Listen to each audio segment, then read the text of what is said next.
ವೀಕ್ಷಕರೇ, ಬಳ್ಳಾರಿ ಜಿಲ್ಲೆ ಬಳ್ಳಾರಿ ಪಟ್ಟಣದಲ್ಲಿ ಎಐಯುಟಿಯುಸಿ ವತಿಯಿಂದ ಕಾರ್ಮಿಕರ ವಿವಿಧ ಬೇಡಿಕೆಗಳ ಈಡೇರಿಕೆಗಾಗಿ ಬೃಹತ್ ಪ್ರತಿಭಟನೆ ನಡೆಸಿದರು. ಪರಿಷ್ಕೃತ ಕನಿಷ್ಠ ವೇತನವನ್ನು ಕೂಡಲೇ ಜಾರಿಗೊಳಿಸಿ ಗುತ್ತಿಗೆ ಕಾರ್ಮಿಕರ ಸೇವೆ ಕಾಯಂಗೊಳಿಸಬೇಕು, ಕಾರ್ಮಿಕರ ವಿವಿಧೋದ್ದೇಶ ಸಹಕಾರ ಸಂಘವನ್ನು ರಚಿಸುವುದು, ಬಳ್ಳಾರಿಯಲ್ಲಿ ಇಎಸ್ಐ ಆಸ್ಪತ್ರೆ ಪ್ರಾರಂಭಿಸಬೇಕೆನ್ನುವ ಬೇಡಿಕೆ ಸೇರಿದಂತೆ ಗುತ್ತಿಗೆ ಕಾರ್ಮಿಕರ ಹಲವು ಬೇಡಿಕೆ ಈಡೇರಿಸಲು ಪಟ್ಟಣದಲ್ಲಿ ಬೃಹತ್ ಪ್ರತಿಭಟನೆ ನಡೆಸಲಾಯಿತು.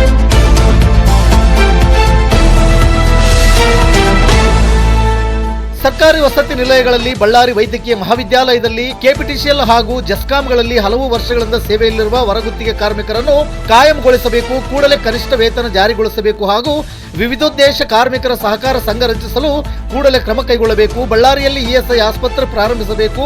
ಕಾರ್ಮಿಕರ ಬದುಕು ಅತ್ಯಂತ ಸಂಕಷ್ಟದಿಂದ ಕೂಡಿದೆ. ಸರ್ಕಾರಿ ಇಲಾಖೆಗಳಲ್ಲೇ ದುಡಿಯುತ್ತಿದ್ದರೂ ಕನಿಷ್ಠ ವೇತನ, ಪಿಎಫ್ ಹಾಗೂ ರಜೆ ಸೇರಿದಂತೆ ಇನ್ನು ಅನೇಕ ಕಾನೂನುಬದ್ಧ ಸೌಲಭ್ಯಗಳು ಪಡೆಯಬೇಕಾದರೆ ಹರಸಾಹಸ ಪಡಬೇಕಾಗಿದೆ. 16 ವರ್ಷಗಳಿಂದ ಕೆಲಸ ಮಾಡುತ್ತಿದ್ದರೂ ಕಾರ್ಮಿಕರಿಗೆ ಕೆಲಸದ ಭದ್ರತೆ ಇಲ್ಲ. ದಿನನಿತ್ಯದ ಅಭದ್ರತೆಯಲ್ಲೇ ಕೆಲಸ ಮಾಡಬೇಕಾಗಿದೆ. ಸಾವಿರಾರು ಕಾರ್ಮಿಕರು ಇದೇ ಕೆಲಸವನ್ನೇ ನಂಬಿ ಬದುಕುತ್ತಿದ್ದಾರೆ. ಸರ್ಕಾರ ಈವರೆಗೂ ಇವರನ್ನು ಕಾಯಂಗೊಳಿಸಿಲ್ಲ. ಕನಿಷ್ಠ ಪಕ್ಷ ಇವರನ್ನು ಒಳಗುತ್ತಿಗೆ ಆಧಾರದ ಮೇಲೂ ತೆಗೆದುಕೊಂಡಿಲ್ಲ. ಬದಲಿಗೆ ಗುತ್ತಿಗೆದಾರರ ಮೂಲಕ ನೂತನ ಜೀತ ಪದ್ಧತಿಗೆ ನೂಕಿದಂತಾಗಿದೆ. ಕಾಯಂ ನೇಮಕಾತಿ ಕುರಿತು ಕಾರ್ಮಿಕ ನ್ಯಾಯಾಲಯವು ಉಚ್ಚ ನ್ಯಾಯಾಲಯಗಳ ಆದೇಶಗಳನ್ನು ಉಲ್ಲಂಘಿಸುತ್ತಾ ಕಾರ್ಮಿಕ ಕಾನೂನುಗಳನ್ನು ಗಾಳಿಗೆ ತೂರಿ ಅನ್ಯಾಯವೆಸಗುವ ಗುತ್ತಿಗೆದಾರರಿಂದ ಮುಕ್ತಿಗೊಳಿಸಬೇಕು ಎಂಬ ಕಾರ್ಮಿಕರ ನಿರಂತರ ಹೋರಾಟ ಮತ್ತು ಬೇಡಿಕೆಗೆ ಸ್ಪಂದಿಸಿ ರಾಜ್ಯ ಸರ್ಕಾರ ಎಲ್ಲ ಜಿಲ್ಲೆಗಳಲ್ಲಿ ವಿವಿಧೋದ್ದೇಶ ಸಹಕಾರ ಸಂಘ ರಚಿಸುವ ನಿರ್ಧಾರ ಮಾಡಿರುವುದು ಶ್ಲಾಘನೀಯ. ಆದರೆ ಸಹಕಾರ ಸಂಘ ರಚಿಸುವ ಪ್ರಕ್ರಿಯೆ ನೆನೆಗುದಿಗೆ ಬಿದ್ದಿದೆ. ಕೆಲ ಜಿಲ್ಲೆಗಳಲ್ಲಿ ಜನವರಿ 2025ರಿಂದಲೇ ಸಹಕಾರ ಸಂಘ ರಚಿಸುವ ಪ್ರಕ್ರಿಯೆ ಪ್ರಾರಂಭವಾಗಿದ್ದು, ಸಾವಿರಾರು ಸಂಖ್ಯೆಯಲ್ಲಿ ಕಾರ್ಮಿಕರು ₹1000 ಪಾವತಿಸಿ ಸದಸ್ಯರು ಕೂಡ ಆಗಿದ್ದಾರೆ. ಆದರೆ ಸಹಕಾರ ಸಂಘ ಇಲ್ಲಿಯವರೆಗೂ ಸಂಪೂರ್ಣವಾಗಿ ರಚನೆಯಾಗಿ ತನ್ನ ಕೆಲಸ ಕಾರ್ಯಗಳನ್ನು ಪ್ರಾರಂಭಿಸಿಲ್ಲ. ಎಲ್ಲ ಬೇಡಿಕೆಗಳನ್ನು ಕಾರ್ಮಿಕರ ಪರವಾಗಿ ಸರ್ಕಾರ ಅತಿ ಶೀಘ್ರವಾಗಿ ಜಾರಿಗೊಳಿಸಬೇಕೆಂದು ಸಾವಿರಾರು ಕಾರ್ಮಿಕರು ಒತ್ತಾಯಿಸಿ ಪ್ರತಿಭಟನೆ ಮಾಡಿದರು. ನಿತ್ಯ ನಿರಂತರ ಸುದ್ದಿಗಾಗಿ ಗರುಡ ನ್ಯೂಸ್ ವೀಕ್ಷಿಸಿ. ಸುದ್ದಿ ನಿಮ್ಮದು, ಸದ್ದು ನಮ್ಮದು. ವರದಿಗಾರರು ಮಲ್ಲಿಕಾರ್ಜುನ ಹರಿವಾಣ. ಇದು ಗರುಡ ನ್ಯೂಸ್. ನಾನು ಮಲ್ಲೇಶ್ ಕಮತೂರು.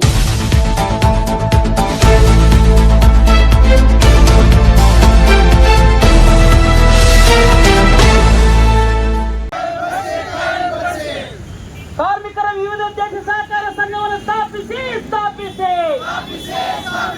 ಕಾಂಟ್ರಾಕ್ಟ್ಗಳಿಂದ ಕಿರುಕುಳವನ್ನು ತಪ್ಪಿಸಿ ಶಾಸನಬದ್ಧ ಸೌಲಭ್ಯಗಳನ್ನು ಕಾರ್ಮಿಕರಿಗೆ ಒದಗಿಸಿ ಬೇಕೇ ಬೇಕು. ಕಾರ್ಮಿಕ ವಿರೋಧಿ ಸರ್ಕಾರಗಳಿಗೆ ಧಿಕ್ಕಾರ. ಕಾರ್ಮಿಕ ವಿರೋಧಿ ಸರ್ಕಾರಗಳಿಗೆ ಧಿಕ್ಕಾರ.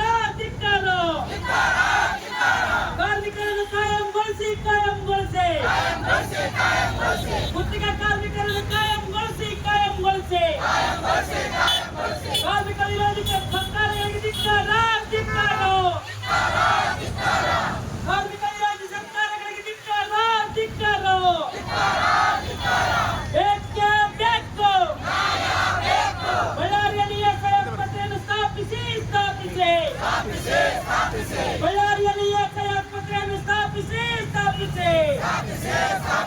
ಕಾರ್ಮಿಕ ವಿರೋಧಿ ಸರ್ಕಾರಗಳಿಗೆ ಧಿಕ್ಕಾರ. ಬೇಕೇ ಬೇಕು.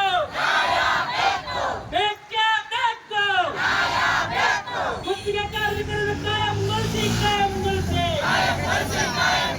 ಗುತ್ತಿಗೆ ಕಾರ್ಮಿಕರಿಗೆ ಶಾಸನಬದ್ಧ ಸೌಲಭ್ಯಗಳನ್ನು ಒದಗಿಸಿ ಬೇಕೇ ಬೇಕು. ರಾಜ್ಯವ್ಯಾಪಿ ಕಾರ್ಮಿಕರ ಹೋರಾಟ ಯಶಸ್ವಿಯಾಗಲಿ. ರಾಜ್ಯವ್ಯಾಪಿ ಕಾರ್ಮಿಕರ ಹೋರಾಟ ಯಶಸ್ವಿಯಾಗಲಿ.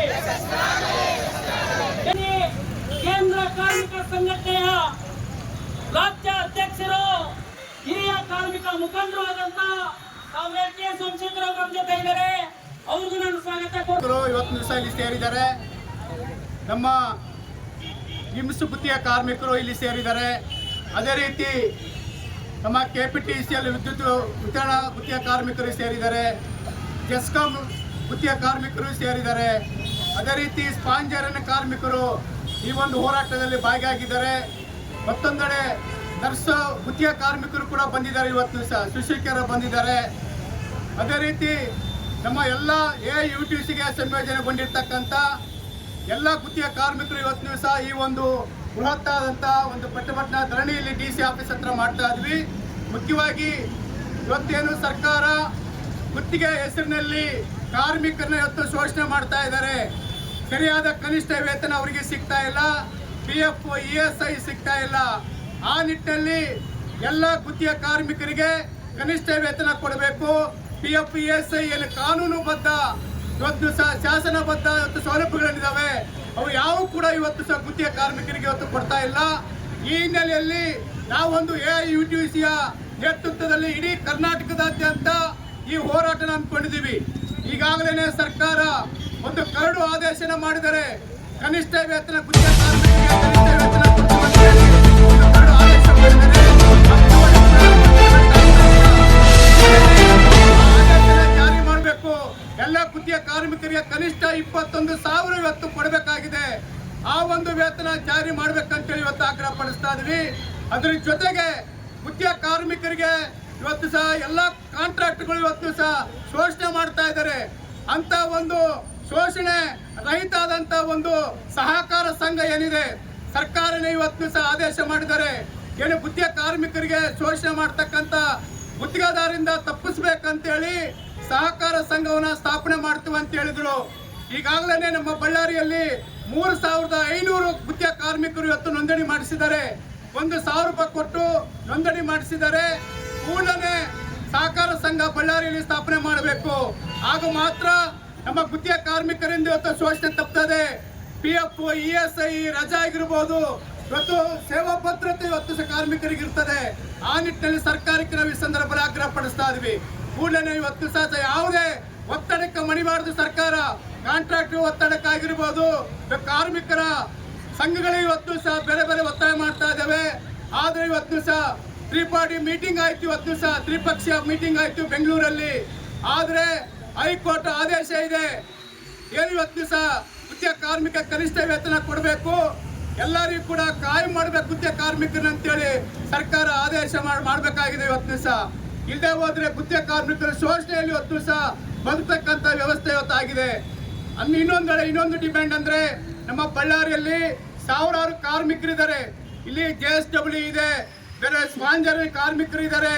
ಅದೇ ರೀತಿ ಹಾಸ್ಟೆಲ್, KPTCL, ಜಸ್ಕಾಮ್ ಎಲ್ಲ ಗುತ್ತಿಗೆ ಕಾರ್ಮಿಕರು, ಸುಶೀಕರು ಇದ್ದಾರೆ. ಇಲ್ಲಿ ನರ್ಸ್ಗಳು ಬಂದಿದ್ದಾರೆ ಇವತ್ತು ಗುತ್ತಿಗೆ ಆಧಾರದ ಕೆಲಸ ಮಾಡ್ತಕ್ಕಂಥವ್ರು. ಅವ್ರನ್ನು ಕೂಡ ಇವತ್ತು ಸಹ ಎಲ್ಲ ನೋಂದಣಿ ಮಾಡಿಸಿ ಇವತ್ತು ನಮ್ಮ ಬಳ್ಳಾರಿಯಲ್ಲಿ ESI ಆಸ್ಪತ್ರೆ ಆಗ್ಬೇಕಾಗಿದೆ. ಇವತ್ತು ಕುಟುಂಬಗಳು ಇವತ್ತು ಸಹ ಶಸ್ತ್ರಚಿಕಿತ್ಸೆ ಮಾಡಿಸ್ಕೋಬೇಕಂದ್ರೆ, ಸಣ್ಣ ಆಪರೇಷನ್ ಮಾಡ್ಕೋಬೇಕಂದ್ರೆ ಲಕ್ಷಾಂತರ ರೂಪಾಯಿ ಇವತ್ತು ಸಹ ದುಡ್ಡನ್ನ ಕೊಡಬೇಕಾಗಿದೆ. ಅದೇ ESI ಆಸ್ಪತ್ರೆ ಇದ್ರೆ ನಮ್ಮ ಕಾರ್ಮಿಕರ ಕುಟುಂಬ ಇವತ್ತು ತೋರಿಸ್ಕೊಳ್ಳೋಕೆ ಅನುಕೂಲ ಆಗುತ್ತೆ. ಆ ನಿಟ್ಟಿನಲ್ಲಿ ಇವತ್ತು ಬಳ್ಳಾರಿಯಲ್ಲಿ ESI ಆಸ್ಪತ್ರೆ ಸ್ಥಾಪನೆ ಮಾಡ್ಬೇಕಂತ ಈ ಸಂದರ್ಭದಲ್ಲಿ ಆಗ್ರಹ ಪಡಿಸ್ತಾ AIUTUC ಇಂದ. ದೇವದಾಸು, AIUTUC ಜಿಲ್ಲಾಧ್ಯಕ್ಷ.